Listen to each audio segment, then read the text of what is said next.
This motherfucker. Here we go. What is good, y'all? It is your captain speaking, and this is another episode of Beer with the Boys. It's the captain, the enforcer, the butcher, and we got the Hell Hound himself tonight. And we got, I said, one hell of a show. Too sweet to everybody that's tuning in tonight. Sweet. Oh, that's too sweet. So, got a rep for the cuzzo right here tonight. So, Hold on. let's open up with Looking for the Ultimate X. Amazing Red, Motor City Machine Guns, and Christopher Daniels. Homicide. And Homicide. Yes. Homicide Hernandez. The match was crazy. The match. I ain't gonna It's care. suicide. It's It suicide. It's suicide. It took a minute. Oh, it took a that's minute what for the we doing. match. That's what we're doing Yeah, tonight. that's what he doing. That's- That's what he doing tonight. Wow. I didn't want to do it. I gotta- Oh, that's what we doing? All right, hold on. Hold on. You doing hold it, on. Let the asshole go. This is what we're doing tonight. We didn't start. That's what we doing? I told you, Tony. I got belts. All right? I told you. I got belts. We're gonna throw belts around, but I got belts. This what we. This how this show starts. Yeah. This what Look we at go. you see this buckle? You see this buckle? You see this rusty buckle? That's the hardcore championship right here. This is Rusty a buckle, baby. hardcore I got belts. This is what we doing. I got belts. Yo, I lost my title last week. I can't get it back. That's all right. Hey, I'm gonna send you one, Bryson. I'm gonna send you one. I got belts, bro. I'm gonna send you one. I got you. So, Ultimate All X. right, but extra leather Cap. champion. I won't cap when I was watching it this morning. The match took it a while to get started, but once everybody started hitting those moves and when everybody started diving at the ring, first of all, that's when the match started picking up its pace. Right. Can I just say one thing? That scalp thing looked sketchy as hell. It did. It definitely did. That joint was like this. I'm like, they gonna be all right?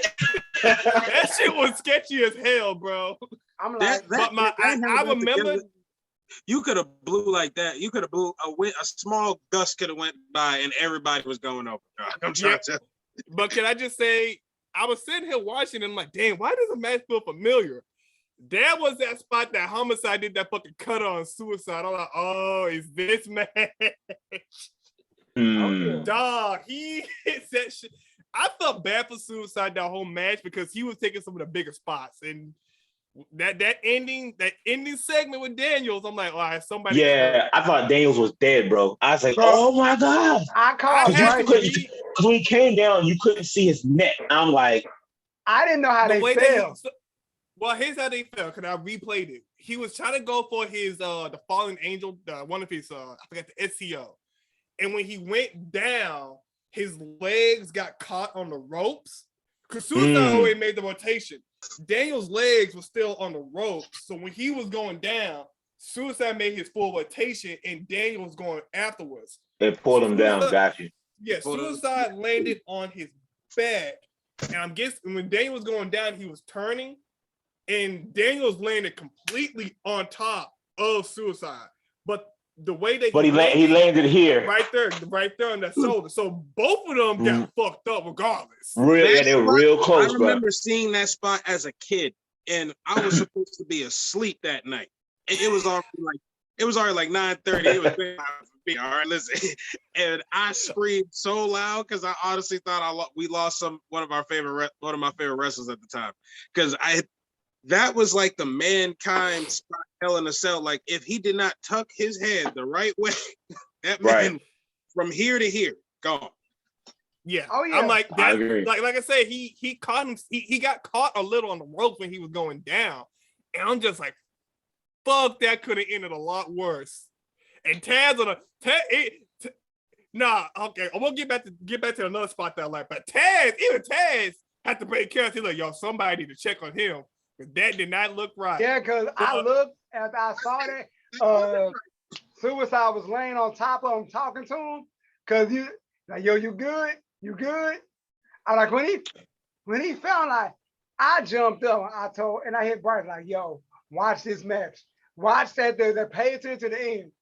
I'm like, just watch what happened at the end. I'm like, I never. No. Tony, did you catch the one where what was it? It was Chris Amazing Sabin. Red. Yeah, but Chris with what the red dude? He did something to Chris, and then Daniels came up and said, "Hey, you good? We gotta do the spot." And he did the because he was on the top rope. Cry. He was on top rope and he kept pointing. He kept doing like this. He kept pointing. I'm like, why is he calling this spot? Oh no, not that spot with suicide. I'm talking about when he did it to when he did the Chris Sabin. I think he did like a fucking Hurricanrana to Chris, and Chris didn't like get in his spot, so Daniels had to come up and check on him. Right. And then Daniels did the BME. The suicide spot, I'm like, why? I'm like, why is it taking Red so long to get started? He was trying to tell Suicide, hey man, get in position because we about to do this spot. So he had to, pull on, do some other shit, and then damn. But the cutter that Amazing Red took from Homicide, like, bro. Can we just acknowledge Amazing Red as one of the most underrated high flyers to ever exist? Oh yeah. He's underrated. He's definitely underrated. He's definitely underrated. He's a smaller guy. It sucks because he's not around. No, I'm sorry. I ain't trying to cut. He's a smaller guy. He's not like the most fit, like looking, like he's like kind of scrawny looking. Yeah, he's not like Evan Bourne cut type stuff. More right, like, exactly. Yeah. Or Ricochet. But his ability. Matt Seidel. Yeah, Matt Seidel. You good? I'm sorry. I keep trying to remember him as Matt Seidel, but Evan Bourne, he ingrained that into my brain. That man's one of the best. He was Ricochet before Ricochet, and so this is a fact. Yeah, I accept that. I definitely accept that. Yeah. So yeah, just go with what you're saying, but yeah, Amazing Red. Watching this was I've heard his name 1,000 times between all of us. It's like, yo, Amazing Red. Even people. What was I watching? I was watching an interview or something, and he was like, yeah, Amazing Red this, Amazing Red that, and it was from a WWE superstar. So it's like. I know Sasha Banks. If I was Sasha Banks, she stayed. It was Sasha Banks. Sasha Banks loves Amazing Red. Yeah, it was her. It was definitely her. She works out with him all the time. She being. Yeah, that's like her trainer. So yeah, it's just crazy looking at. By the way, let's not forget how the match, because apparently because Pope D'Angelo De Niro, aka Elijah Burke, was supposed to be in that match. Yeah, but a family issue happened. So then they had a post match on the pre-show, which was what was their tag team name? It was Motor City Machine Guns, and it was Consequences Creed and Jay Lethal, but they had a tag team name. I forgot what the fuck they were. Lethal Consequences. That was their name. Consequences. That's what it was. Good Lord. That was their tag team name. Like, yo, Lethal Consequence. That's what we got. Yeah, that's what we going. And then Motor City Machine Guns won the match and they entered, but which is like we knew they were gonna lose because that's a tag team right there. There was no way they're gonna win that match. So it's really not necessarily true. In WWE, people who are not actually tag team always win the tag team championship. Cena's got like 3 of them. So don't say that. I'm just saying that they never pulled that trigger in TNA as much. They did it with Ben Money. Okay, that makes perfect sense. Yes, yeah. I understand when Ben Money was going when Ben Money was for the end of their career, that's when they started being like, okay, we're gonna start slowly making you guys single wrestlers. But they never had a tag team in a match, and they both chased after the same singles title while they are still a tag team. They were good about keeping tag teams in tag teams and having them go for titles instead of being like, we're together, but we're both gonna go for the same singles title. They never did that shit. They really did. Right. Oh, by the way, the what if actually ties into people who were in this match. So I can't wait for to talk about to see how that. Oh, that'd be dope. Oh man. So before you go there, I have a gripe about this match. Okay. And it's not, and it's based off preference. Okay, doesn't mean that anybody did anything wrong. It irritates me. I've seen it on every brand when you have these multiple bodies in one ring. Everybody gets their kick in the face, right? Mm-hmm. Everybody gets their special move pop, right? Yes. My annoyance with that is, okay, Amazing Red gets his off, right? Then Homicide comes in and gets his off. Now Suicide comes in and gets his off on it. Like, it's like every time it's like boop, boop, boop, boop, boop, boop, boop, boop. And it's like, bro, I know you saw him coming. Why? Why in the world? And it's right. It's a bunch of spot monkeys. And I'm like, yo, please stop. Stop. It drives me nuts sometimes. And that's just my opinion. It doesn't look believable sometimes, not every time. But it's like, because I think one time Amazing Red, he got two of them off. I'm like, here we go. It actually looks believable. Somebody's actually getting some steam, because it's like when Stone Cold comes in, he Stone Colds everybody. No one's touching him. That's more believable until after the 56th one, then somebody comes in and gives him a kick in the mouth. Bang. See, that's believable. Everybody running up, like, but everybody, I get my special off, and then the other guy gets his special off on that guy, and the next guy gets off on that guy, and then that guy gets off that guy, and then that one gets off. I'm like, yo, dog, every match I watch like this is the same story, bro. And I'm like, can we change it up? I promise you, if Brock Lesnar was in the ring, nobody's getting out of here. You feel me? Like, come on. And you know, that's not a fair comparison, though. To piggyback off you, bro, I kind of agree with that point to an extent, because when it comes to multi-man matches, what really makes matches in WWE interesting is styles. You feel me? Or personas. You know, like the contrast of one force versus another.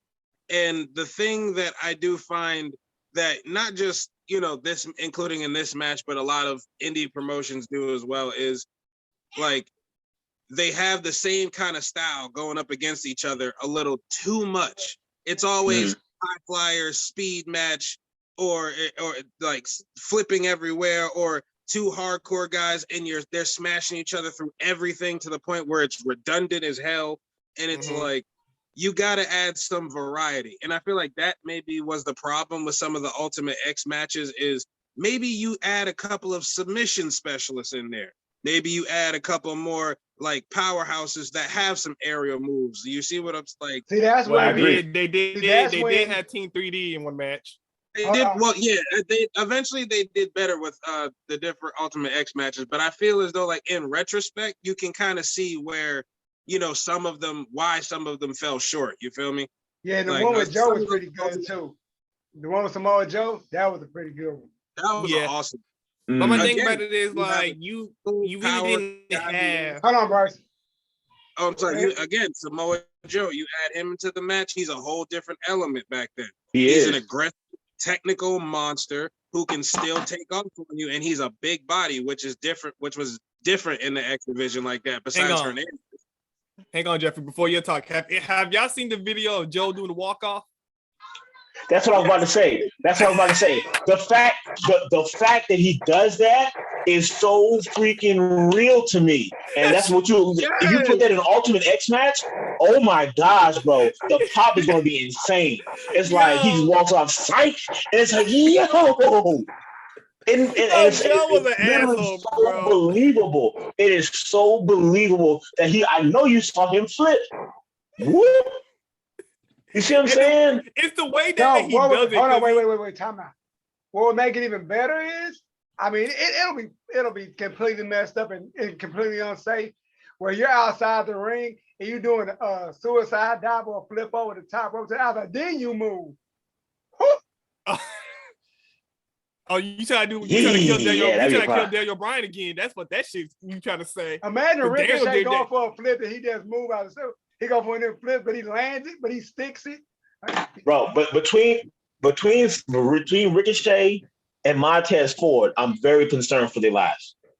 They really have the most ups in WWE, bro, and they really be flying. Like low key, they're flying past their mark. It's like, yeah, every time Montez Ford does a flip, bro, his back is on them, but his legs are past him. Like, bro, you gotta chill. Ricochet jumped. I just watched the NXT match I was just talking about with Tony a minute ago. He jumped over Lars Sullivan and Killian Dane when he jumped over the ropes. Like, he really almost missed him. It's like, bro, y'all gotta chill. Yeah, y'all jumping too far. That's Ricochet's thing. Is like, if you see him in PWG, it's a lot worse. It's a lot. I know. Worse I've seen. These cats were running up bodies and doing somersaults. I'm sitting like, yo, are you serious right now? Yo, no. I think my favorite one. Does his knees hit the barricade when he does a freaking flip out the ring? It's countless at this point. Like, how does he still have legs? Period. Mad cushion, bro. I think my favorite Ricochet spot was when it was him, Matt Sydal, and Will Ospreay versus the Super Click. And Adam Cole, he got hit and he went on a rope. This nigga Ricochet on the other side just does a fucking Sasuke special over Cole to hit the Bucks. And I'm like, hey, yo, bro, you gotta chill with this shit. No, my favorite one is with him and Velveteen. Either whatever you can do, the Dream can do it better. He ran back, flipped over, cleared the rope, and landed on his stuck it. Wasn't no up. Bro, your ankle. I remember that. That was crazy. Ankle, but did y'all peep the walk? Did y'all peep the walk when he landed though? And he only had to, and notice how he cleared so much feet outside the ring too, because Velveteen wasn't that close to the ring either. No. Dude, his knee, Ricochet is 30. He's 34. Yeah, your he's ankles and knees ain't gonna be crap by the time you're 40. I don't know, man. I be seeing he was on the Ninja Warrior, and I be seeing dudes 40 something on Ninja Warrior, bro. 40 something, bro. There's 50 something of this. Like, yo. And I bet they got Ben Gay and Icy Hot in the back ready. Hey, listen, your lifestyle, your regiment lifestyle that you use has to be amazing. Yeah, it has to be amazing. Injections. Real. I mean, it's just crazy because that Ultimate X match really, I want to say that was like towards the peak. Was that like past the peak? That's peak. Was that the peak? Okay. 09? No, I'm talking about the division at that time. Was that the peak for that division? Yeah. No. Okay. I wouldn't say so. No. I agree. Because when the Ultimate X division started, like the Ultimate X was something different. That was the most game-changing thing in wrestling. Like nothing like that was seen. Like everybody, I'm paying to see Ultimate X. That was totally different. Like nobody saw nothing like that. And the X division was like, yo, when it ain't about weight limits, about no limits. So you see somebody like Samoa Joe, as big as he is, flipping over the rope, doing suicide dives, doing like this is nuts. And you got we didn't see nothing like that in WWE. Doing cutters off the cables and shit. Man, like, and it's like we don't see stuff like that in WWE. We'll never see anything like that in WWE. And I think that's what made TNA special was because those younger talents that were in the X division, they made a draw to that company because, at the time, Mr. Jeff Jarrett was fucking up everybody's career at that time, but we ain't gonna talk about that shit. I mean, we ain't gonna talk about that. He had friends. Dixie Carter didn't help. No. She screwed over AJ, but we ain't gonna talk about that. Hey, we ain't gonna talk about it. No. We ain't gonna do that. We don't do that. No, we ain't gonna talk about it. We're not gonna talk about it. That's what it did. Let's get into what the topic at hand. We're gonna be on here for hours once it starts. The what if? Hell Hound, what do you have for us to spend like at least 45 hours talking about? We got to cut this joint because we're gonna be talking like I ain't putting them I gotta get the gears grinding on this one. Okay. This was a little different. This was a little different because as I was watching the X Division match, I also started doing a little bit more digging into TNA. But hold on, before we do that, let me lay the foundation for the new people that's watching this segment. What if is pretty much where we do a deep dive into what would happen if something didn't go a certain way. Pretty much like, what if Austin never got ran down? What if The Rock would have been there through the whole invasion angle? What if Triple H was there to hold it? And we go through a deep dive in this. And everything, every action is a reaction, some changes. So that's how we pretty much rewriting wrestling history. So go ahead, bro. Let's rewrite some history. Okay, we're gonna rewrite a little bit of history here. So it was interesting. As I was watching this, I saw, what our boys, the Motor City Machine Guns, right? Okay. And so as I did some research, I was looking at a retrospective of them versus the Bucks when they were Generation Me, right? Okay. I knew you. Why do you have to bring this? Why do you have to bring this up, bro? Why you bring this up, bro? I hated that. Hold on, let me rap real quickly. I hate that feud for one thing only: that these motherfuckers have 4 opportunities to win that tag team title, and they still didn't give it to them. And that leads to the what if, sir. The Motor City Machine Guns absolutely dominated that freaking feud, right? Absolutely dominated that feud and helped lead to their greatness. And they gave Generation Me a little rub there. But I say this: what if we flip the tables there? And what if Generation Me runs the table on not just takes a few matches? I'm talking about absolutely crushes Motor City Machine Guns every single time. Where does the Bucks career go there? Because part of the reason why they even left Impact is because they weren't getting too much, they weren't getting that top tier love they needed. That's why when they went to New Japan. Well, that's it right there. Let's talk about the issue that was at hand at that time. You had a lot of younger talents in TNA/Impact at the time that weren't getting pushed because Dixie was afraid of them not carrying the torch. That's why you always saw the older times like Machine Guns, your Angles, your Stings. They were always at top because they didn't want the younger guys to thrive or be in that position because she was afraid. So you're basically saying, like, what if the younger guys start taking over the show? You basically get Main Event Mafia versus the Renegades .2. So what you could do is you could have the Bucks started off by, they lose their first match. So let's say they lose their first match. It's a respect thing. They respectful, they do this and that.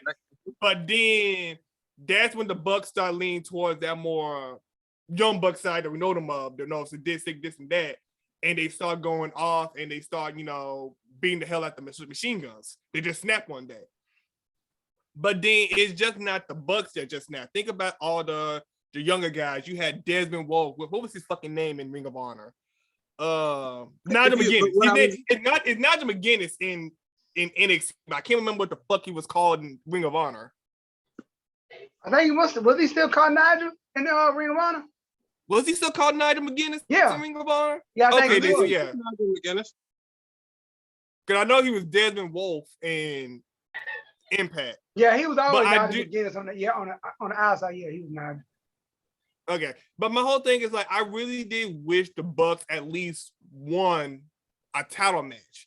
So then, like, what would you do with them? That's where I get to, because when I was doing the career retrospective, I was looking at the path that Generation Me took, and if they win a lot of those matches, they get put in a lot more main event spots that might actually change the course of how TNA even goes, especially booking as far as star power goes, and if they are booked better, do they ever even go to Japan? I still think they do, because there was a lot of teams, Team 3D, that did go to. They both had New Japan and Impact. But yeah, at the same time. I think they probably would have eventually went because TNA Impact at the time, they were letting people go back and forth anyway, so they probably would have went. But I don't think they would. I don't think they. Oh shit! Here we go. I don't think there would be no. I don't think it would have been a Bullet Club. Yeah, but that, and you see where I'm saying though, if they're more successful in Impact, if they go over Motor City Machine Guns every single time, they're on a whole new stratosphere as far as tag teams. They're already Young Bucks status before they even get to. Y'all motherfuckers just gave me a fucking crazy ass idea, but what if fucking Finn Balor went to Impact because of that shit? You see what I'm saying? Now the wheels are turning. Finn, wait, hold on. Finn and Impact. What if Prince Devitt and Impact? Think about that shit real quick. But why? Okay, but why would he go to Impact? Because think about it like this: like, okay, if the Bucks are catching steam in Impact, remember the Bucks were one of the 3 founding members of the Bullet Club, right? And that's because Prince. For those that don't know, Prince Devitt is Finn Balor. Prince Devitt brought them in, and he started running. He started beating the fuck at that junior division. They were the top of the junior division at that time. So if the Bucks are catching steam while Devitt is in New Japan and he's this, he might, start making it interest to go to Impact and working with them. However, okay, you cannot. With that being said, Ryson, you cannot say that he goes to Impact and decides to work with the Young Bucks. Somebody has to make that decision. If you're in New Japan, you have more rights to your own decision. You're in TNA, you do what they tell you to do for the most part. Am I right or wrong? So there's no guarantee if Finn Balor, if Prince Devitt goes to Impact, that he gets that. Even with that, does he even get where he's at now if he goes to Impact instead of New Japan? Will Finn Balor get that gas? Because he got a lot of war stars out of New Japan to make him who he is when he went to these other brands. But my thing about this too is, if I think about this too, Impact still had a working relationship with New Japan because even though they fucked up his career at the time, Okada was at Impact around this time. That's understandable. That is understandable. Well, once again, there's no guarantee that he gets what he needs to get where he got at this point. Yeah, because we got to think about it too, because you also got Dexter Carter there. So, but my whole thing about it is like this Carter was doing everybody dirty at one point. And if you do, my thing about it like this: if you start a Bullet Club in Impact, you don't get Aces and Eight. Wait, hold on. You don't get a lot of stuff. I won't. Wait, hold on now. Do we even get Bullet Club if Finn goes? Exactly. My point. Because are you going to see? All right. So to go over what Bryson said, if the Young Bucks don't go to New Japan, they stay here Impact, they get championships. Finn Balor comes to Impact. I like what they're doing over here. I want championships too. Never cross paths with each other. They never cross paths, right? Even if they did, these guys are wearing these ugly tie-dye green pants with frills on the bottom. That's not Bullet Club. That bothers me. So you think Finn Balor's gonna wear black and white when he pulls up? No, they're gonna have it in some fuchsia or something like that. Like, come on, dog. Like, it's gonna be a crap show. And if that happens, there is no AJ Styles of Bullet Club. There's no Machine Gun of Bullet Club. There's no Doctor. I'm telling you, the whole world falls apart, and Bullet Club no longer exists. What if the whole freaking multiverse is destroyed because of this moment? No, cut it. I do not like it. I refuse, bro. Yeah, this man said if I don't no bad luck, Friday. No, none of it, bro. None of it. Hold on, let my man there is no Bullet Club. Let him get it. Go ahead, Marcus. Let me wait. I have a counter. I don't like this, Marquise. You can go ahead and clock out now, brother. Your time is done. No. That's not necessarily true, because remember, you also have to remember this. What I'm saying in context are, if the Young Bucks are still Generation Me, right, and their name is bigger, maybe they don't even go by the Bucks anymore. And maybe when they go, and maybe even if they still leave and do go to New Japan, they're a bigger household name now. maybe Prince Devitt still rocks with them just because now they're even upper echelon team than they were before they left. You feel me? So it goes from generation me to generation we. No, I don't like it, bro. I got a better question. I don't like it. I got a real question. I do not like it, bro. Okay, I'm gonna piggyback on what Marcus said. Now, Over. if Generation Me is the hottest tag team. They're the hottest tag team on the market. Why would they want to join Bullet Club now? Like, we're the hot commodity. We're the bigger name. Like, we're like, you guys need us. We don't need you. Yeah. But that's the thing. But that's the thing that ties into the name. Early. Go ahead, Bryce. Oh, I said that ties, but I'm picking up what Tony said. Like, why would we join? That ties into the name, Generation Me. This is our generation about us. It's our time to shine. So then why not have the Bucks start their own stable? Like you're saying, have them start their own stable that starts an Impact, and then when they leave, they take that stable to New Japan. My man took his glasses off. See what you did to him? Wait, hold on. Like we did with the Bloodline, bro. Hold on, wait. What we did with the Bloodline, I think we just created the Elite early. We might have accidentally created the Elite. We created the Elite before the Bullet Club. Time out. I think hold on. Time out. Wait the white flag. Hold on. Wait. So, would Kenny join? Will we get Kenny though? Because Kenny was still in the Golden Lovers at that time, wasn't he? Yeah, Kenny was still a Golden Lover at this point because he was still feuding. Him in the damn, holy shit! You put him in the Bucher in the fucking shit.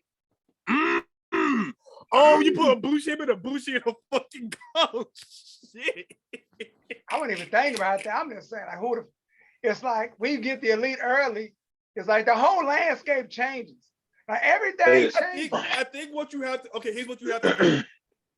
If you're looking at New Japan at the time, Prince Devitt was a heel, and Kenny was a face.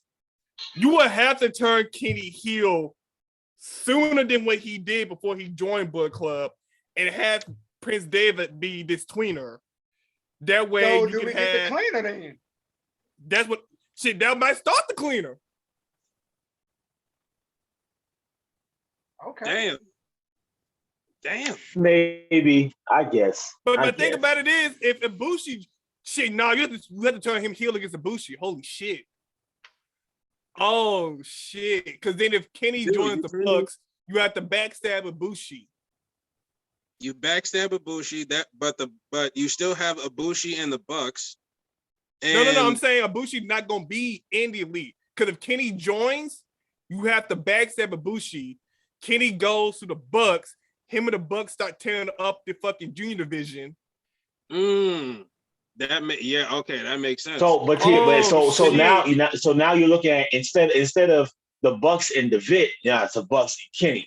Yes. That's a whole different storyline. The Bucks are calling the shots. Damn. That's a whole different storyline. And be honest with you, I'm not liking it where this is going. But wait a minute. I think I got one. Wouldn't that change? Okay. Wouldn't that change the whole game? What if now that if the Bucks go over Motor City, that changes the game. Now that puts the Bucks where the machine guns would be. Now, fuck with me. That puts the machine guns where the Bucks would be. Now, if the tables turn, you got machine guns. Interesting. And the funny thing is, Tony, and you know what? It fits because the machine guns wrestle in New Japan. And you got the Motor City Machine Gun and Bullet Club, and you got the Machine Gun Carl Anderson, Motor City Machine Guns, Prince Devitt, Bad Luck. Doc Gallows. No, Doc wasn't there yet. No, he's not there yet. He's not there. Sorry. Doc wasn't there. Doc's in WWE. Doc's in WWE. Yeah, he fesses. That's that. The whole game changes. The whole game. Now you got them. My dude. You got listen, you're absolutely right. The whole game changes, bro. That is crazy. But I like it though. I like it because I don't like Pretty Boys and Bullet Club. I do not like Pretty Boys and Bullet Club. These two get on my nerves, bro. They've been getting on my nerves since I'm tired of looking at them. They are ugly to me, bro. These thick old cyber, they irritate the mess out of me, bro. I ain't gonna lie, looking at them. The sideburns gotta go. They gotta They trash, bro.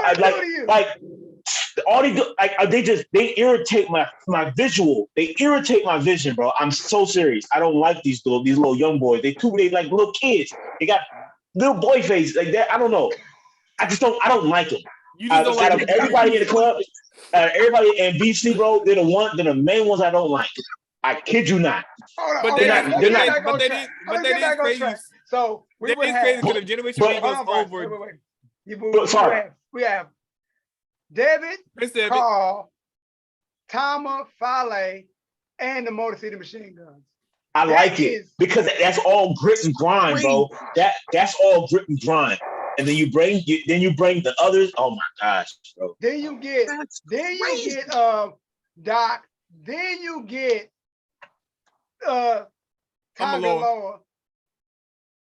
And then Kenny comes in. Then Kenny. No, Kenny's not coming in. AJ came in first. AJ came in first. Whoa! I'm gonna fuck both. But Kenny's not coming in at all because he's with Generation We. He's with G We, bro. He's with Generation We, bro. That's right. He's Generation We. He's Generation We. Y'all gonna hate me for this one. What if I'm a pause this one? But what? No, it's EU before it's undisputed. Stop. No, listen. What if Finn stays and AJ joins Bullet Club? That's when you start having this early. Yes. So no, we're saying that Finn never went. Yeah, because he was NXT. Hold on, Tony. But remember, AJ joins because of the leadership split. So if the Bucks aren't in there, do you still make the Motor City Machine Guns turn on the club? If the I don't like that. They don't never turn. I think what you have to do if you want to write Devin off, you have to put the Bullet Club in a drought. And then Devin's like, okay, something's not going right. We're failing. Maybe we're failing because of me. So I'm gonna leave. But in return, I'm gonna find somebody to take my spot. Because remember, when David left, Carl took that spot as leader for a while before AJ came in. Mm-hmm. Oh, this is what you do. You would do like how they did with DX. When Sean left, Triple H took over. You would have to have Carl not feel like he's worthy of the leadership role. Then but AJ he goes out and finds somebody. Yeah, so he gets AJ. Then they go for a run. Then Finn comes back. Then David comes back. Then there's friction. Yeah, that's how you saw the implosion of some sort. Because then they're like, you got people that work with Finn, you got people that work with AJ, but then you can have them, have they feud in New Japan. And have AJ be champion like, yo. Because they still got Generation We to think about. No, Generation We is on their ass. Freaking Chaos is on their ass. So, all right, so. Wait. I got one more. Now you got AJ like, yo, Finn, I got the belt you never got. I'm the big dog. You're the junior heavyweight champion. You never got to this level. I'm better than you. Now Finn like, I gotta get you now. Yeah. Finn joins Generation We. No. Generation We. No, Jeffrey. It's Generation We. It's Generation We. Yo, that right there causes Finn to leave, and he joins Generation We, and he's back with them. And then it's him, the Buck, and then it's him and the Bucks. Oh my gosh, that's crazy. No. AJ in the club. Kenny Omega is still a part of Generation We. Oh yeah, Omega. Okay, so we got Finn, we got Kenny, and we got Generation Me versus the club. That's crazy. In New Japan. In New Japan, that's shit. Wild. And here's the all right. Too. Because in New Japan at that time, when AJ was champion, fucking Naito came back to the company because he got kicked out. Oh shit! That means Naito beats AJ for the title instead of him being Okada. Oh fuck! Oh shit! And that changes history dramatically. Hell yeah, it does. Because then Naito becomes the longest reigning heavyweight champ. Oh Shit. God damn. And he beat AJ to do it too? He beats AJ to do. Oh my God. This what we doing? Because Naito came back, he started his faction. Oh shit. And this is giving me a headache. And this all stems from the Young Bucks beating freaking Motor City Machine Guns. What the fuck did we just make, bro? Holy and we made the shit. elite early. Basically, See, my thing. Okay, can I just do one thing? We can't call them Generation Weak. Can we just call them the Elite Generation or some shit like that? Or Generation Elite? Generation Elite? No, they are Generation We. I think we all hated Generation Z. I think We all hated that shit. That shit, boy, even the Bucks hated that shit. They like, but we have to cut our hair, we have to dye it. They're like, what the fuck are we doing? Bro, I don't like their. I'm sorry, I just don't like their faces, bro. I just don't. I don't know. I know I'm wrong. I know I'm not right, but I just don't like their faces. But no, see, but hold on. Marquise, you just fucking blew my mind. We don't get the Bucks versus the Hardys. Instead, it'd be the Motor Machine Gun versus the Hardys if they go to Bullet Club. What's a far better match, if you ask me? Oh God. Because remember, if the Motor City Machine Guns go to Bullet Club instead of the fucking Young Bucks, that means they get all of their big matches. So you get Motor City Machine Gun versus SCU. You get Motor City Machine Guns versus the Briscoes. You get the Motor City Machine Guns versus the Hardy Boys. You get all of those matches instead. Jeez, that's weird. But see, It's much better if you ask me. The Motor City Machine Guns be junior heavyweights. So would they get those big time matches? I think they will put the weight on eventually and start moving up. Well, no, because if you do that, you still have Carl and Anderson at that time with the heavyweight. Because one thing we could say, regardless, They got two junior heavyweight teams now, so they can run two right now. They They could. can run two now. because what the Young Bucks did for the junior heavyweight division in New Japan was pretty damn awesome. I can't take that away from them. They No, made, I can't. They They did a lot of work for that tag team division. They Yeah, put they over did. a lot of people too. They put over a lot of people. Roppongi Vice, Roppongi 3K, Matt Sydal and Ricochet. They put over a lot of people, bro. Yeah. Okay, so now if without Anyway, that means you actually just. So does that mean that we don't get a lot of those young talents that we have? that's now? that's what I was about to get to. The Okay, fact go ahead, that Jay. you take out Young Bucks from the situation, and now you have to figure out, okay, is Motor City going to put these people over the way Young Bucks put these people over? Are we going to still get Ricochet? I think we'll still get the Ricochet and Will Ospreay spot that Yeah, they had in the we'll we'll still get that. But I don't think we would see a lot of those tag teams put over. No, you won't.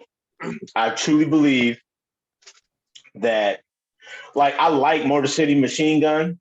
I like Motor City with Bullet Club, but that means that Carl Anderson will not be called Machine Gun Carl Anderson. That's retarded. It just becomes Excuse some me. machine gun. The wrong choice of words. That's not good. But wait, but he had, but who was going by? Who had the machine gun name first? Was it Motor City or was it Motor City? So, Motor City had it first. but even if it was Carl Anderson, now Motor City Machine Gun is no longer called Motor City Machine Gun. you would have to keep? What do you call him now? You see what I'm saying? Okay, Like, see, okay, ride with me real quick. But that's the name of their team, but that's like his actual, you know what I'm Nickname. saying? Like, yo, this is Motor City Machine Gun, but this is the Machine Gun Carl Anderson. Like, it's kind of like, I guess you could put a play on it, like, yo, that's his name. Well, shit, if you want to go that route, don't forget about the triple tag, the six-man tag team. So Okay. shit, that could work. real quick, just because we're talking about what we're talking about, I'm watching this Ring of Honor match, right? It's Young Bucks versus Motor City versus The Addiction, right? The match is about to start. Motor City two sweets the Young Bucks, and then he sits there and two sweets the audience. Motor City two sweets the audience. What are we talking about right now? I'd show it, but obviously I can't. But what are we talking about right now? You feel me? Yeah. What are we talking about? What if they both? What if both tag teams or Bullet Club with the Vit, and we don't get Gorillas of Destiny because you already got two tag teams. Fuck, that's right. God is on their own. Do we even get God though? Do we even get because Tangaloa didn't even show up yet? Do we even get God? Tama Tonga is going to have a singles run, and that motherfucker, they won that push him as a singles. Woo, and now he's ahead of the table.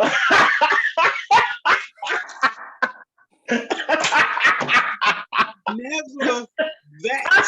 Okay. Never. This man Tony, what did you do, bro? What the fuck did you do, bro? I don't know what this. How did we jump from the machine, the bullet, the Generation Me winning to fucking Tama Tonga head of the table? How the fuck did we? Because it's what if. But see, I don't even think Tama Tonga would even. I feel like good promo from Tama Tonga. Right, but Tama Tonga, I don't think Tama Tonga really he may or may not get the opportunity if he's not a part of the Bullet Club. So if he doesn't get that opportunity in New Japan, does he go to one of the American brands? Very true, because he would go to ROH. I think allowed them to really let their promos fly like that. Bullet Club is really the ones that really started cussing at people and telling them to shut the fuck up. So like ROH is the only group that will probably allow Tama Tonga to be Tama Tonga. But once you get there, then where does he go from there? AEW doesn't exist. The only competition. Okay. Hold on. You only have Impact. Ride with me. Tangaloa goes over to ROH. So you still get Gorillas of Destiny. That's very possible. That's very possible. He gonna go where his brother at. Yeah. So then the little brother, where the little big brother goes. So you got all three of them in New Japan. I mean, ROH. Fuck me, bro. Holy shit. You got Tangaloa and Hikuleo all in ROH. I just thought about something, bro. Trios champion. It'll be a three-man faction of the Gorillas of Destiny. I just thought about something. We just started a Samoan dynasty outside of WWE. Exactly. They're Tongan. They're not Samoan. Right. That's true. Same difference. Let's be honest. And what if you take what if you take that faction into New Japan?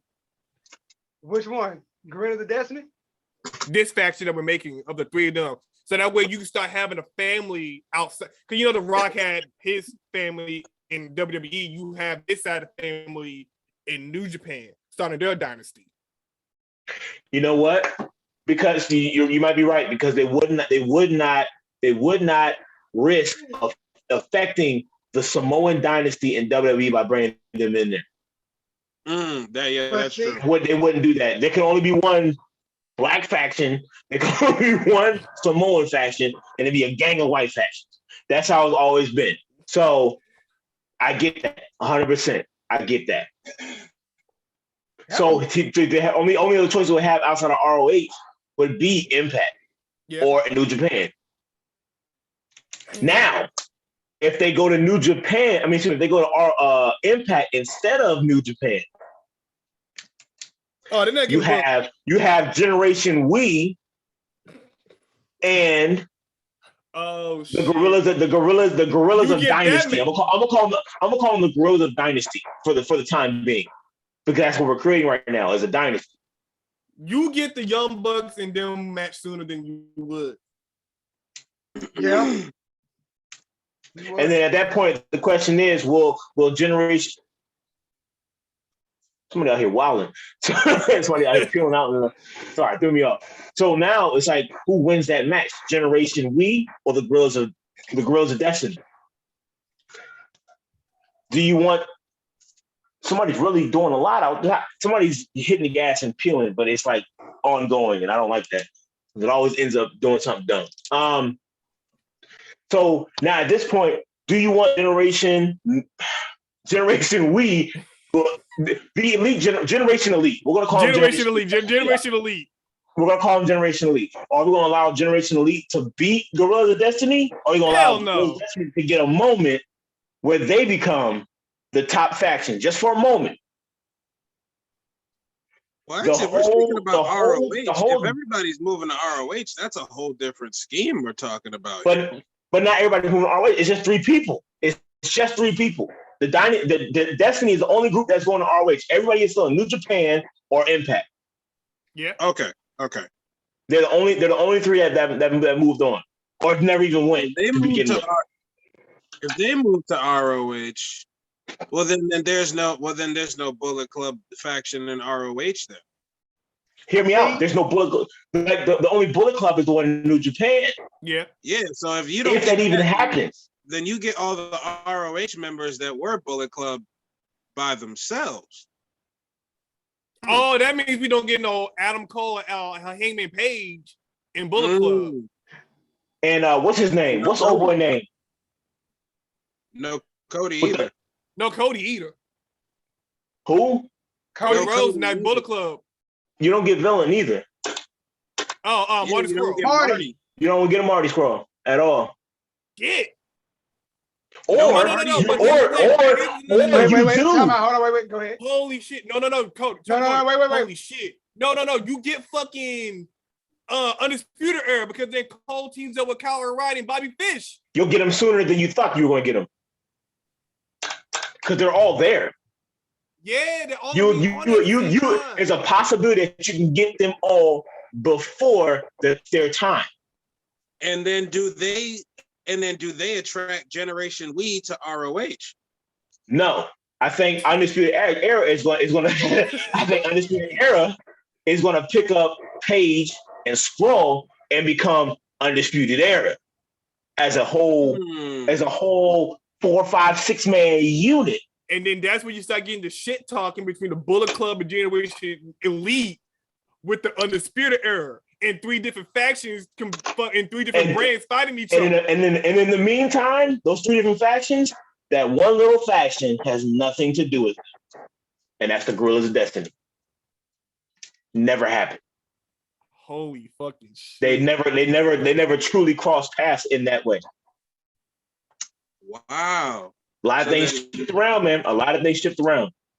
They do. Yeah. Wrestling looks so different then. So but then you probably have a moment where Tama Talk just snaps. He's like, man, I'm fucking tired of this bullshit. Why the fuck is this and that going on type shit? That's when you start giving his character start going off the rails. And he just starts fucking up people for no goddamn reason. Yep. Shit. I can't tell you. I feel like that's somehow. I feel like I'm not. I don't know why. I'm trying to think somehow. Maybe I'm just overthinking it. But I'm just like, maybe does any of this somehow affect Chris Jericho showing up in the future? I mean, no. Shit. No, it doesn't. But the thing is, Jericho will face off against different people. He wouldn't start feuding with Kenny. He'd be feuding with fucking AJ. Yeah. But is Kenny because he's not? No. We established Kenny still becomes Bullet Club. No, he's in Generation Elite. No, he's Generation Elite. Yeah, so if he's Generation Elite, AJ will be the one that he mainly feuds with. Okay. No, okay, then that doesn't change anything. I was trying to see if maybe somehow that affect that. Yeah. All right, I was overthinking it. Never mind. I mean, Jericho's still gonna fight whoever the leader of Bullet Club is at the end of the day. Yeah. Whether it be Prince Devitt or AJ Styles. Yeah, okay. I'm just thinking because I'm just like the forbidden. I feel like the forbidden door. That means gets AJ doesn't go. screwed. That means AJ doesn't go to WWE. You know what? I'm gonna fuck y'all up really. What if Finn? Sorry, I missed some of that, but yes, AJ may not go if everything is solid where he's at. I'm gonna throw two at you. The first, but what if Finn never left for WWE? What if he never left? The question then becomes, does he put on the weight to be a heavyweight, and then you still calling AJ as your heavyweight champion? I'm not gonna hold you. And this is just me. If Finn never went to WWE, I wouldn't care. I understand. You know what I'm saying? His main roster time, it doesn't match up to his NXT time. It doesn't. He came in, he was first Universal, then he got injured, he disappeared for a long time, and he never got back to that position ever again. I think he got the US title or something like that, but that was short, and it was short-lived. He never got back. And where is he now? He had to go back to NXT, and then I haven't seen him since. Bro, if he never came here, I would have never cared. So it would have never done nothing other than the fact he was part of the original Gold and Black brand. Other than that, there's no. Are you saying if Finn was in college, he was in NFL, he would be a bust? So what?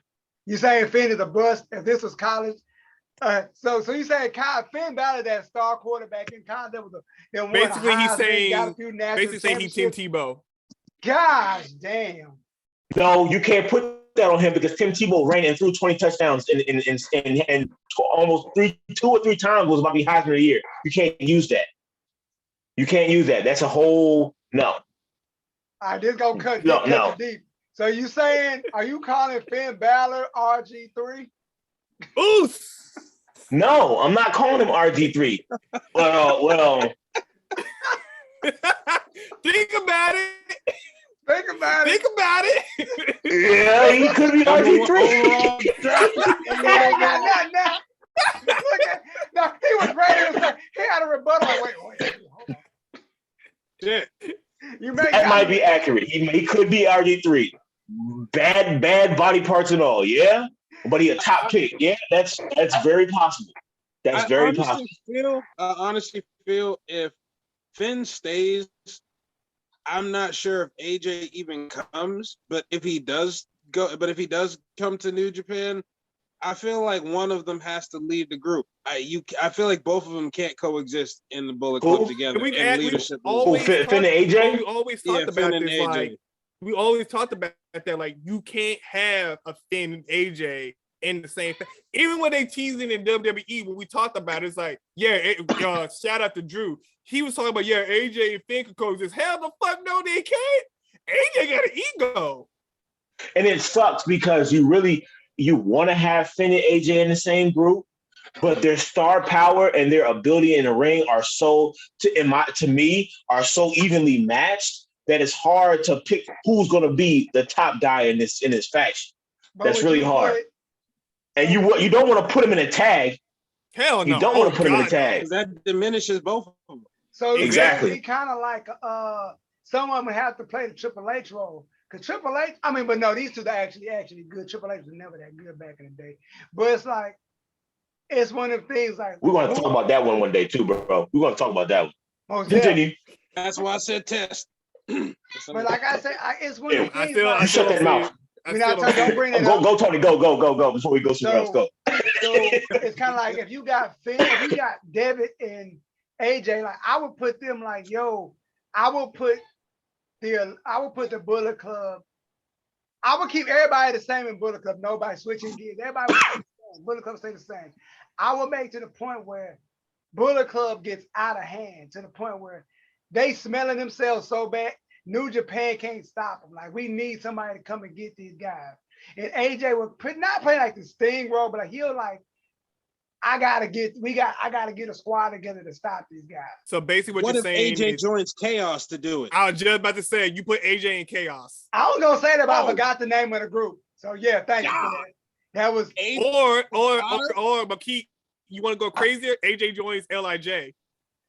I was just about to say, don't you dare put that man with Naito. That's too reckless, man. But in order to take down a Bullet Club like that, You gotta need go Naito. to the you gotta go. You need Naito. or do we go crazy with it? Or do we just say because You put him in Suzuki guns. You put him in Suzuki guns. No, I'm saying no, since Bullet Club is that big and that crazy, like on some NWO type stuff, you create a superpower, bro. AJ, but let's pause Okada, that. Suzuki, Hold on. Naito. When we say NWO, we don't mean that crazy going from the 90s, like when it was out of control. We talking about we keeping it like I'm saying, like not as members wise. I'm talking about as terms of style and just ego. We these guys. Like we still got Tama, we still got Bad Luck, we still got Tongaloa, Bones. So like wow, Kenny the Bucks. No, Bones so didn't join at the time. It would be Kenny. So we got the core members, but they're just like they got all the belts. They like, yo, I'll even go further. Like say, yo, they got ROH titles too. Like, yo, these guys can't be stopped. New Japan can't stop them. ROH can't. We need somebody to stop these guys. So AJ like, I'll take that challenge. Yeah, you have to build a superpower. You legit have to have AJ Styles pull these 3 different factions, LIJ, Suzuki Guns, and Chaos together to take down Bullet Club at that point. That's the only way. I'm gonna lay back and then let's go. You got it. Like you legit would have to have, because remember the reason why Naito got kicked out of New Japan is because of Okada. So AJ would have to tell Naito, look, the only way we go win is if you work with the dude that got you fired. Hold on, or he's got to talk to the dude that fired him and be like, yo, now you got to talk to and get him back because we need him. And then you get a surprise pop for Naito. That's God. Like, shit, I can see that going. I can up. see AJ, because you know New Japan do those conference stage, right? I can see AJ at the table be like, yo, Finn, you're getting kind of out of hand, but you know what? I got something back for your ass at the next pay-per-view. Then Naito jumps out of nowhere and beat the fuck out of Finn at the press conference. Holy shit. And it'll all boil down at Wrestle Kingdom. It all leads up to Wrestle Kingdom. Like this is like that is a year-long storyline. You can tell. Could you have Dominion is your big? No, because let's do it even better. A year ain't good enough. Let's do like at least a 2-year build to this. Like it's like out of control. Like hold on. So why don't you use the G1 to help build the damn storyline? That's what I'm saying. Like year 1 is just year of the Bullet Club. They win all the tournaments. You start winning all the tag belts. They win G1. They win the tag league. They win the fucking Best of Super Juniors. They go on to fucking Wrestle Kingdom. They go over. Then year 2, they still have the momentum. And then that's when you start having the surprises of, okay, we need to start booking the Bullet Club in positions where they can't win, but they still find a way to do so. Like in the G1, the finals come down to the champion of Finn Balor versus Naito. And remember, if the champion wins the G1, he gets to pick his opponent. Mm-hmm. So if the champion wins, then he gets to lock out Bullet Club, and then Bullet Club now has to fight back to get back to the title scene. And then you got a whole bunch of shenanigans going on for the next few months while you sprinkle in different storylines. Oh my goodness. New Japan, can you just hire us right now, please? Yo, somebody pick us up. Yo, come on, somebody pick us up. There's so many things that could be done and changed for the better if we were on that list. But see, here's the thing I want people to understand about these what ifs. As much as we go off the cuff and it sound like we're joking, we're actually giving people like gems, like, yo, once we upload this, yo, sit back and think, like, we're not even gonna talk about the ones we came up with in the group. Because We're gonna that's, talk about that test story again. No, I'm not going down that path. I mean, No more that's, Tsukiyomi. it gets to the No more point where Tsukiyomi. it's one of the things like when you sit back and really think about like, yo, that would change everything. The landscape of wrestling, and this is just Japan we talking about. This is Impact in Japan. The stuff we came up with in WWE is just like, we had a billion years, like, bruh, like, just the thought of like, if The Rock would have went, it's like, if The Rock would have never went to Hollywood and stayed, it's like, it's like, Instead of being what 8-time champ, what would he be? He'd be at least 10. all right. Since Okay, you said brought at it up, least 10. let's go that direction. He's gonna be more than 10 because there was never a point in time other than But they're not gonna let him be. They're not gonna let him be his record. Okay, now pause. We gonna talk about I don't know about that. Wait, guys. I don't know about that, Bryson. I feel where you're coming from, but I don't know about that because this is the Samoan dynasty. We're not talking about that. Hold on, Jeff. Hold on. You said we ain't doing that. Hold on. We're not doing that. We just went WWE. Tony, and I just thought of what if again. I mean, say, do we want to talk about the Samoan dynasty? No, we're not gonna talk Samoan dynasty. Shit. Do y'all want to do because do y'all want to do it? Do we want to talk about it? Because that's gonna be an inside joke between all of us. Yeah, like, if you were there that day, yeah, keep it an inside joke. I know Marquise, he posts these joints. If the people want us to bring it up, we'll do it. Yeah, leave it in the if you comments. Want to hear, if y'all want to hear the 90s Samoan dynasty. Hold on, I want you to do this. When you post this joint, see how many likes you can get. Like, yo, if they want to hear the Samoan dynasty joint, like 50 or 30 likes, then we'll talk about it. If you can get us like 50, 30 likes on a post, then we'll do it. Because I'm just saying, if The Rock really stayed, the invasion angle is different. If Triple H and The Rock stayed, invasion angle is totally different. Yeah, everything will be different. Everything will be different. Triple H, right? I just really thought this just randomly popped into my head. It better not be about 10. What if DX doesn't betray Kane and Kane stays in DX? Oh yeah, because X-Pac they were tag team champions. I forgot about that. Yeah, they were tag team champions. I forgot about that. Kane, was he DX though? Was he like? No, they were gonna recruit him, and then the night that they recruited him, X-Pac betrayed him. So I was saying, what if that wasn't the angle, and they actually recruit Kane to stay in DX? What is Kane's Kane would have come out in Kane would not come out in black and red. He'd come out in black and green. That would be crazy. I'm not gonna hold you. Oh wait! Somehow if they do it, yo, hold on. Time out. If you can't, Tony, if they come out, Tony, fires green. No. Kane? No.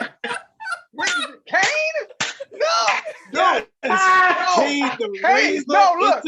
There was a point in time where Kane was destroying people. To see Kane be silly, he can't come back from that. See, but that's it though. He doesn't have to be. He doesn't have to be silly. He doesn't have to be silly. But the problem is with that. I want y'all to think about this. At one point, he was corporate Kane. He came back from that. No, but see, he didn't. He didn't come back from corporate Kane. He got betrayed as corporate Kane. He got betrayed as corporate Kane, and then when he left to go put on a suit in a mayor spot. Then he pops up every once in a while.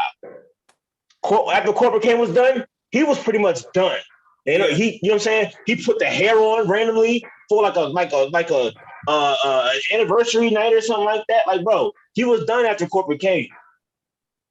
He was done after that. Tony, I hear what you were saying, bro, but you got to remember how over X-Pac and Kane were as a duo back then. That was like, wow. That's why they try to do it again. They try to do it again with Daniel Bryan. How do you want to say his name today? Team Hell No. Team Hell No. Yeah, I don't know if you want to call him Bryan Danielson or Daniel Bryan. With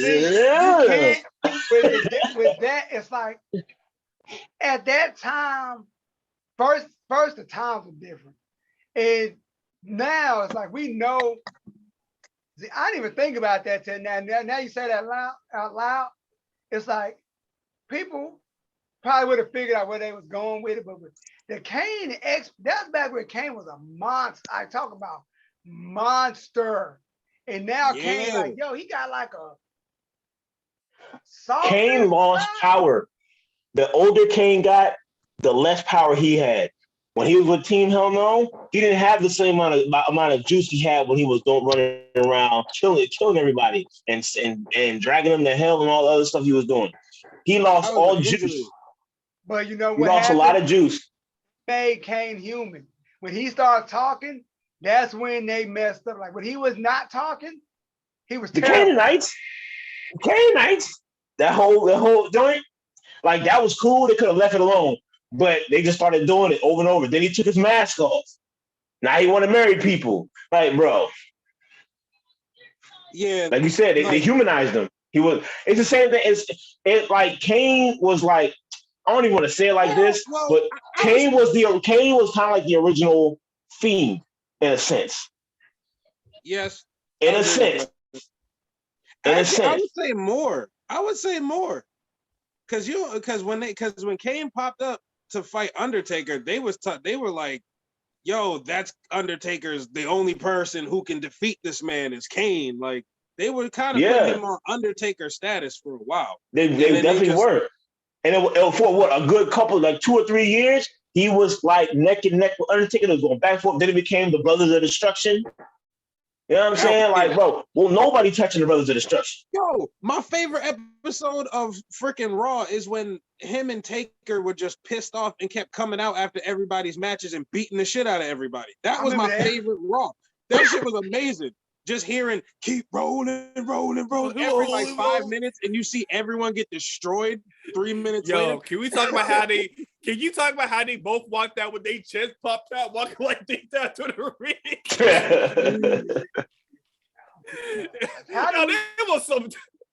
I'm telling you, man, like my thing about it is people don't really still kind of kept him alive for a bit too. Like but that whole hold on, Bryce. Go ahead. Go ahead, Mark. Oh, my fault. I was saying that even after they took off his mask, they still did a decent amount with him to where he was still scary because he was still kidnapping Shane McMahon and torturing people. That feud was fine. And like burning people. My man tried to electrocute his balls off. He really did. Like I was genuinely scared. Like they really like. WWE like, we gonna make this look real. You know what? Real battery. Hook those joints up. And pour water on fake battery. This is a real battery. And pour water on them. They was trying to kill Shane McMahon that day. But no, I don't think people really understand or take the time to like think about like certain little things that could happen in the wrestling industry that really affect the landscape. Like I brought up an idea, like what if Austin took that power double right? Will we have Austin for another 5 years? Yeah. Like there's just little things. They're just little things. I feel like he would have won another Royal Rumble. 4 Rumbles. Another 5 years of Austin? Wait, 4? Wait, he already won 3. We giving him 4 Rumbles. He's the GOAT in Royal Rumble then. He's the GOAT. He has the most. He's the Rumble GOAT. Oh wait, no, him and Randy tied. No, Randy's only won twice. Yeah, Randy's won twice. Okay, I thought for some reason I thought Randy won 3. He won. He won one. I think if I remember correctly, he won one with no tats, and he won one with tats. Yeah, and clean face, and then scruff face, like 2 different ones. Wasn't Stone Cold the only one to win? I think he's the only one to get them back to back though. Yeah, cool. He's the only one to win 2 years back to back. Yeah. Who, Austin? Yeah. So I'm gonna wrap it up like this. I'm gonna wrap this joint up like this. What if the biggest what if and we could talk about? What if Owen Hart never died? Now that's interesting. That's interesting. What year was that? I can't remember. 90. When did 97? No. 97? 98? Right. So basically, right before Ruthless Aggression era, like right before Attitude. Yeah, that was in the pocket of Attitude. I know that's what I'm saying. But I was saying before Rufus. Sorry, right? When I say right before, I mean right before the 2000s. Right. Correct. Yeah, So 1999. That was See? peak 99? attitude. that was yeah. So that was peak attitude right before Ruthless Aggression. Owen Hart would still be here through Ruthless Aggression.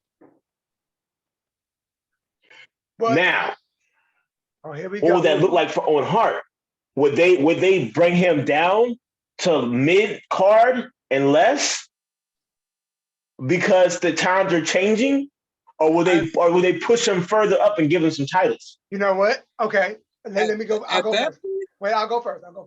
Yeah. If that's the case, he leaves and goes to ROH. Then we get American Dragon versus Owen Hart. We get Low Key versus Owen Hart. We get AJ Styles versus Owen Hart. We get all these. You get all of them. You get all of them versus Owen Hart. Danielson, you get all of them versus Owen Hart because remember what year that was when ROH started. Now, if you do that and Owen Hart leaves, what if Owen Hart is in that original match? Which one? What the ROH? You know what? That's it. We done. I'm just saying, like, you know what I'm saying? Because this is Owen Hart. Owen Hart's got an automatically has a big name if he goes to ROH after he leaves Attitude. I agree, yo. I agree. Brian That Daniels, makes perfect sense. And wait, so do you keep Low Brian Key? Daniels, Chris Daniels, and Key. Low Key, Low so Key. you gotta take Low Key out. You gotta take Low Key out. You gotta who take do Low you Key out. okay? Who do you keep? Do you keep Low Key or do you keep? Okay, you gotta keep Brian. That depends on who you want to go heel because Daniels went heel. Daniels went heel in that moment. You have to figure out if you want Owen to stay neutral, babyface, or heel in that moment. Because if you do that, somebody's got to switch their spot. And we already know Daniels is primarily heel. Daniel's son is primarily face. So where does Owen Hart, the guy who already has a name and titles, be put in that match? Okay, you keep him neutral. I say Owen goes heel there. I say Owen goes heel there because at the time that he passed away, he was already mid card because I think he was the Blue Blazer at that time, he was kind of on the decline, but he was starting to get a little bit more fanfare back. But I believe he still leaves the company and goes to ROH, and I think he goes with his best run, which is his heel work, because his heel work in WWF was immaculate. Like that was Nation. That was why he was with Nation, right? Yeah, that's why he was with Nation because I still hold on, y'all. I still don't understand why a white dude was in a group of all black people. Hey, listen. We're not doing that. Listen, Black listen. Black Panthers had a billionaire shorty on their side, bro. Let him. Hey, got me there. We're gonna keep it on schedule. Owen Hart in the first Ring of Honor title match. Brian Danielson, Owen Hart, and Low Key. Chris Daniels. Chris Chris Daniels. No Low Key.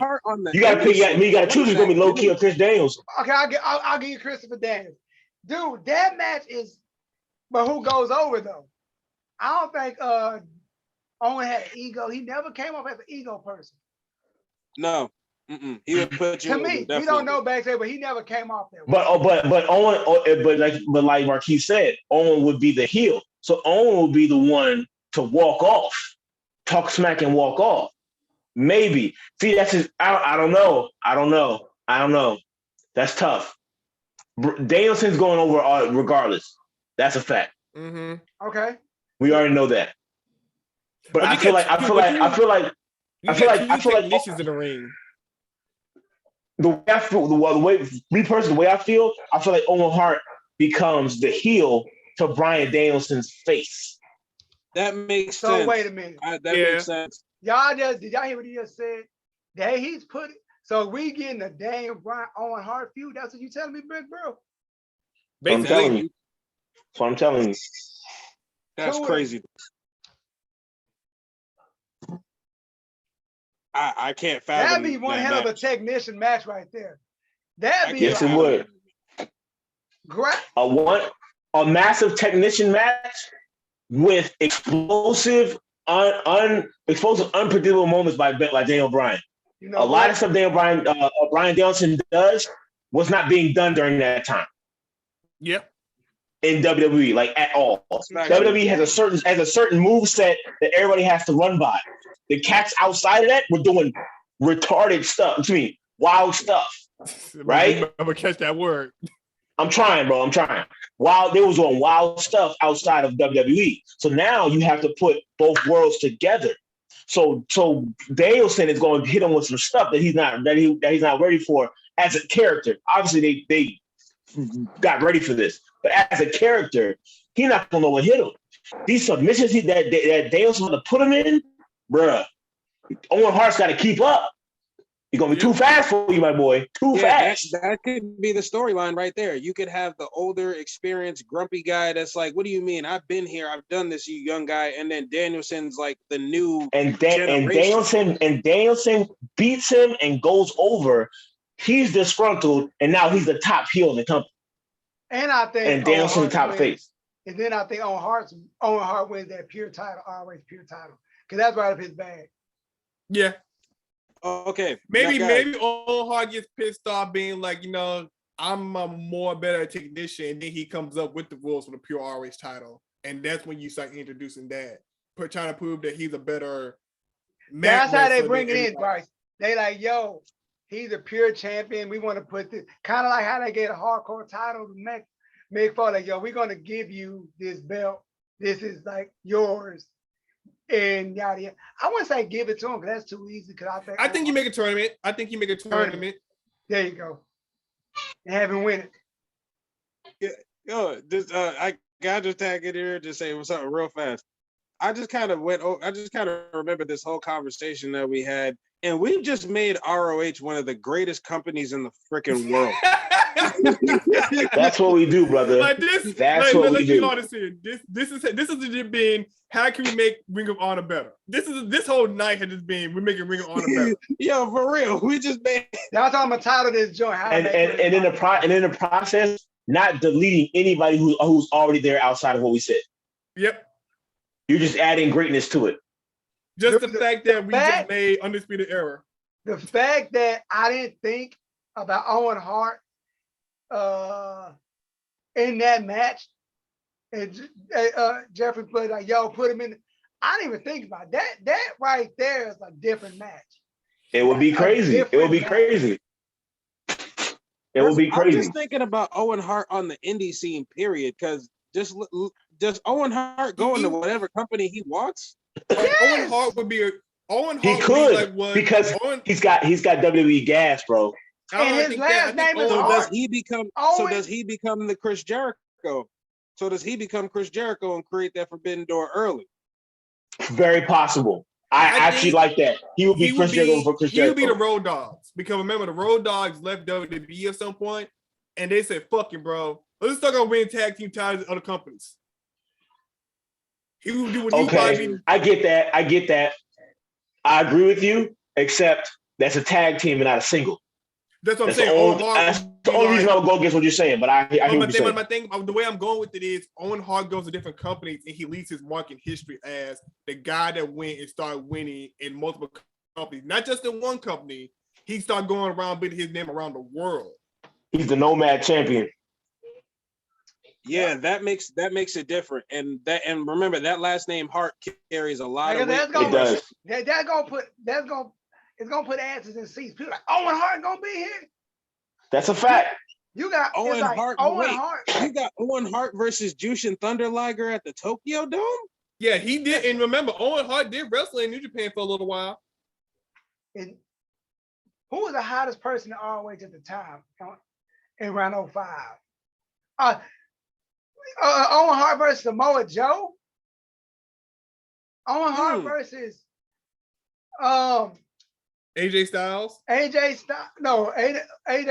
Who else is ROH? Who's my man? Nigel McGuinness. I know. I'm trying. Nigel McGuinness. Yeah. AJ Styles. And I mean, Owen Hart versus Jay Briscoe. Shit, you might get Owen Hart versus Jay Lethal. I knew somebody black was gonna be in there eventually. I was just waiting. Yeah. No, Jay Lethal wasn't in ROH at that time. Oh, he was Impact. He was still Black Machismo. So who? Okay, 05. I'm talking about They- from 05 to 2010. No, then you would get Jay Lethal then. Okay. You get a lot of, yeah. I mean, honestly, yeah. But I'm thinking how long he If you're talking about 05 to 010, you're about to get a whole lot of people. Oh shit, yeah. That's a lot That's a of whole TNA lot of contracts. people. That's a lot of TNA contracts that got cut. Bugging or did Ken Shamrock go through there too? Ken Shamrock was in TNA for a spin. Yeah, Yeah, but I say he was a TNA. Okay, Yeah. he was in TNA. Okay, I was about to say, I was like, Shamrock popped up in a few other places too. Yeah, Yeah, that motherfucker was popping up in places he didn't need to be in. Be That's real with also you. true. That is also true. That motherfucker did not need to Take be your there. crazy tail home, my boy. right now. We ain't talking about that. Man, Owen Hart and ROH. Owen Hart and Impact. I think Owen Hart would thrive in ROH though. I think he would. Then you would. Oh shit. Damn, ROH damn near becomes AEW at that point. Then think would Brett go to ROH? Hey, listen. Yes. Listen. Yes. That's Brett possible. would go to ROH, especially if his brother. I'm not even gonna hold you right now. If ROH does what we just did, there might be no AEW whatsoever. Oh yeah, they would shit. No, there would be Impact. I mean, think about everybody who's in AEW right now. Those are everybody in Ring of Honor. Not the 30% that came from WWE. I'm talking about everybody else. Right? Right. Because the way these storylines are going, a lot of these folks didn't even make it WWE at this point. So if ROH goes off the foundation of these folks that we've been talking about, right? Yeah. Everything goes up. The gas is on its way. The WCW, ECW stuff. That's all said and done. WWE is now here. Now it's WWE, Impact, and ROH, right? Yep. Okay. Yep. I got one. I got one. Because we're going to have to wrap this up because we're going to run long.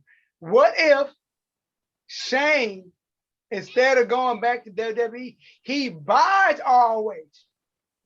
No. And he takes ROH to where it just makes it a household name. I hate to say this. I don't want a McMahon buying it because eventually anything that Shane owns, Vince owns. I don't honestly in the Royal Rumble. Come on, y'all. I personally don't want Shane nowhere near ROH. I understand. I'm just saying if he like, yo, I'm sick of my dad, I want to stick it to him. Like, I really want to say F you. So I'm gonna do my thing over here. My thing about it is I would like, okay, if Shane did buy ROH, it's a 50-50 chance that he's going to run it the way he didn't want it to be ran when he was under Vince.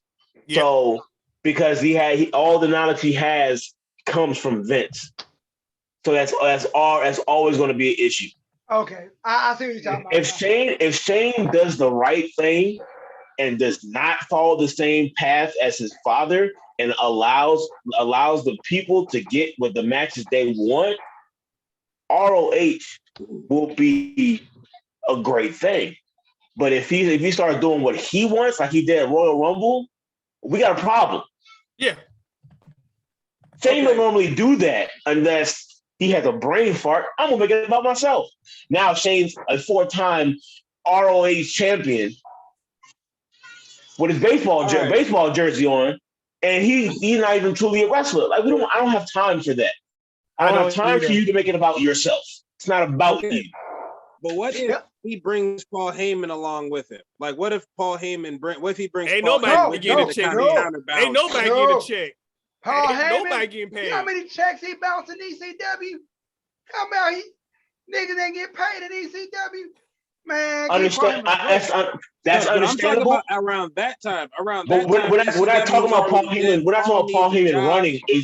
We're not talking about Paul Heyman running a whole company like it's his. We're talking about Paul Heyman being Paul Heyman, but Paul Heyman is at its best. And he's counterbalanced by Shane McMahon. Behind the scenes, on the mic, setting up the undisputed Barack, all that stuff he does now, mixed with how he ran things at ECW outside of actually running things, if that makes any sense. All the jargon he was doing, all the gritty stuff he was doing, if he does that in Shane's company, I think Vince gonna have a problem. Hell My yeah. question becomes who he gonna be the mouthpiece for in Ring of Honor? It's not even about him being a mouthpiece. I'm talking about writing, producing, all that stuff in the background. Manager. Yeah, that's what I'm saying. General manager. Okay, yeah, we go with that. Still making some people get good bookings. Here's my question then: does Ring of Honor get a hold of War Games then?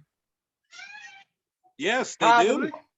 Excuse me, one second. I might have to beat some kids. Hold on.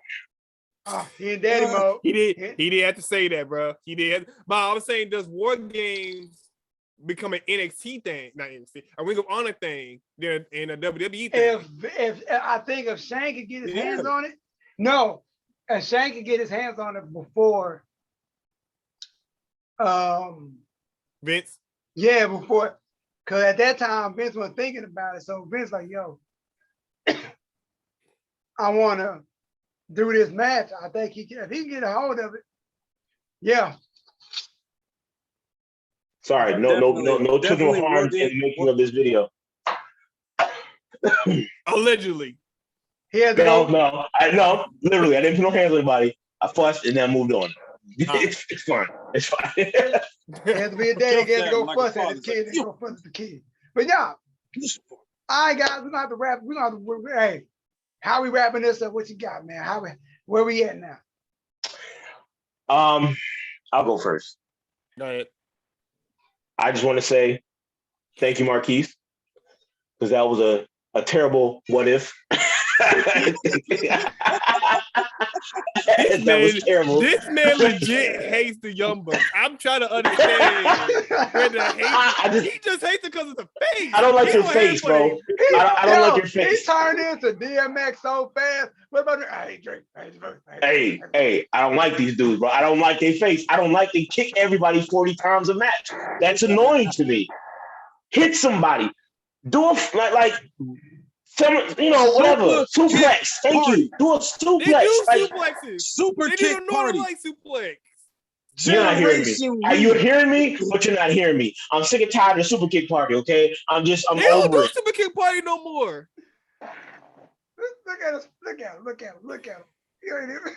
I said what I said, all right? And get rid of the frilly pants. Now, outside of that, this is the worst what if that you've done outside of Triple H and Test. Now,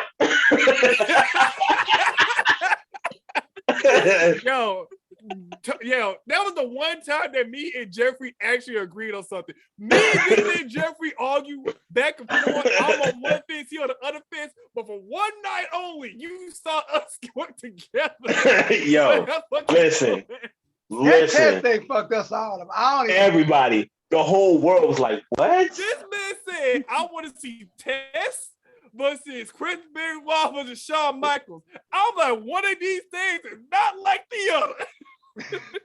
It was wrong here. Then nobody know how to say, like, wait, we gonna let this shit ride. It would have been more dynamic and it would have been more man meat. In the words of Big E. Man bumping meat. Oh my God. The whole fucked up part about it was we put fucking Triple H in Impact Wrestling. Okay, stop. No. Stop. We're not doing that. We're not doing that. All right? Not going down that dark road. No, we're not doing that. Let's get back on track. Marquise, thank you for bringing that what if. That was great. I actually want to know what the other one was, but we're not going to talk about that right now. But no, this was a great show. I think that once again, like you were saying, if ROH and New Japan and Impact change the format of certain things, you can the imagination could run wild on what could happen. You know what I'm saying? So that's dope. I'm done with that. I'm just going like that was. I never thought about that way. Like the young, like I said, think about the Motor City Machine Guns losing to the Bucks, Generation Me, Generation We, Generation Them. Like that would be like, yo, that'd be like Generation Me, Generation Them. The whole outlook would change. Like, damn. Generation We. Generation We. But I take that serious because I think of the Nintendo Wii every time you fucking say that shit. Like you doing a fucking Nintendo Wii commercial, right? Let me tell you something, brother. Generation Wii. Oh shit! Fuck, you're right. Hogan was the GM at that time. Holy shit! They ain't doing that, bro. Pretty pants everywhere and pretty faces, John. Pretty pants and leopard jeans. What's up? What you got? Oh, by the way, just randomly saying this, y'all, Marquise, you remember? I'm gonna just say that, Marquise, you remember when Sting was doing that Joker shit, right? Yes.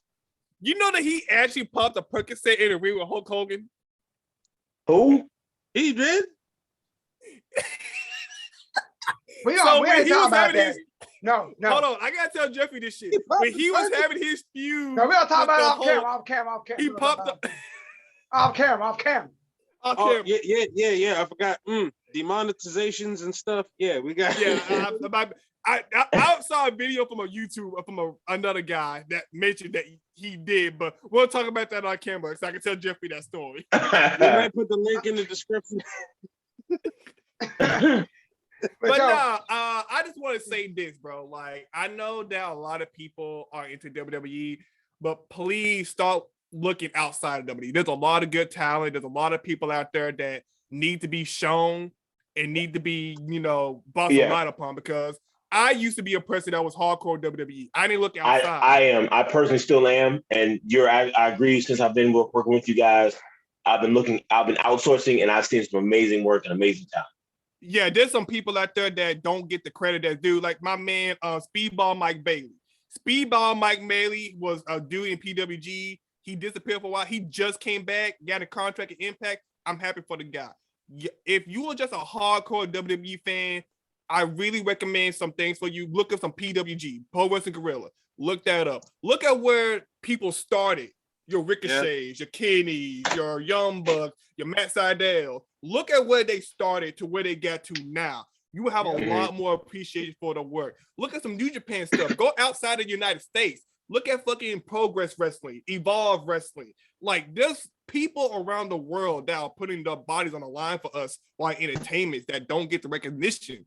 Like, a lot, like before Walter was NXT UK, this motherfucker was slapping around Zack Sabre Jr. like a goddamn ragdoll. By the way, and if you don't know who Zack Sabre Jr. is, he is one of the greatest submission artists to ever exist. Look, if y'all don't know who Zack Sabre Jr. is, in year 2022, I'm gonna slap the shit at you, because that is a dude. Fuck the Cruiserweight Classic. Viewers, he's not gonna provide you with violence. Don't even listen to what he's saying. I'm just saying, a lot of people only know him for that tournament. He is much more than the Cruiserweight Classic. That dude is look. If we ever somehow get Zack Sabre Jr. versus Bryan Danielson, I might have an orgasm.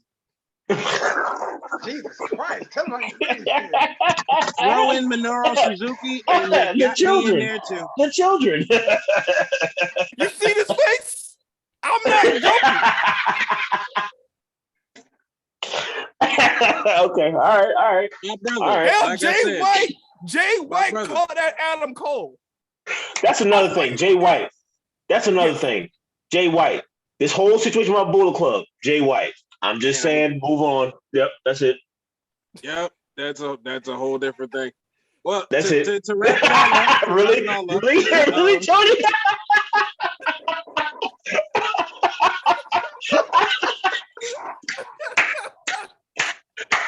Touche, brother. Touche. I want to know. I'm being 100% honest when I say this. Look outside. Just take one day out your day to go outside WWE, and you might see things differently.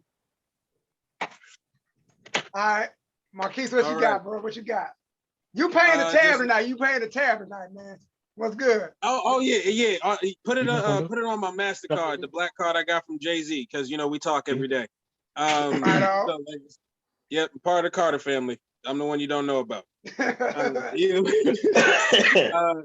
Just want to say thank you guys for even providing this podcast, man, because this for a wrestling fan like me to just be able to talk with other great wrestling fans and to learn stuff that I didn't even know about, and just these what ifs and just these conversations are really good to just have just for a fan perspective, because we really are passionate about this, and hopefully if you're watching this, you are passionate about wrestling like we are too. And please like and subscribe, help us out. Appreciate it. 2022, the year of support Black businesses. Oh yeah. Real, let's do it. And I just want to say again, awesome podcast, guys. We had a great time, and I'm gonna come with more what ifs that make Joff mad. Oh yeah. Yo, real talk before we go. Have y'all heard this man, Jacob Fatu, is the Samoan Marshawn Lynch. Listen to how this man talk. I'm like, is this Marshawn Lynch? Because he is so Oakland. I'm like, I saw an interview, a little thing he did. I'm like, I didn't expect the voice that he had to come out that body. And like, yo, man, I'm straight out of Oakland, homie. Then it had some Hennessy, some Newport. I'm like, I'm thinking he gonna sound like the Usos or somebody. I'm like, this dude. Yeah, Don't get it twisted. The Usos just know how to talk on camera, bro. I think it's time that we have the MLW talk. Are we on next week? Oh, I think it's time. Okay. Go ahead, Jay. Oh, last thing I'm gonna say, we talk about these what ifs. Marquise, next time you come on, I think you need to come up with the women's division what if. We haven't done one of those yet. You need to show some love to the women. So Definitely. here's another thing too. If you have a what if in the comment section, leave it for us. That's a fact. Definitely. Please. We can definitely talk about it. We would definitely try to book around a what if that you guys will provide for us. Because there's a lot of what ifs there too. There's a lot of what ifs there too. A lot of them. Because my what if Tina Morella never won that damn Rumble. Oh gosh. Because that was a slap to the face of the whole women division. As much as I love Santino, him winning the Royal Rumble, I didn't realize how bad that was. I was too young to realize. Me too. This. I was too young too. Dude, I don't even remember that. Yeah.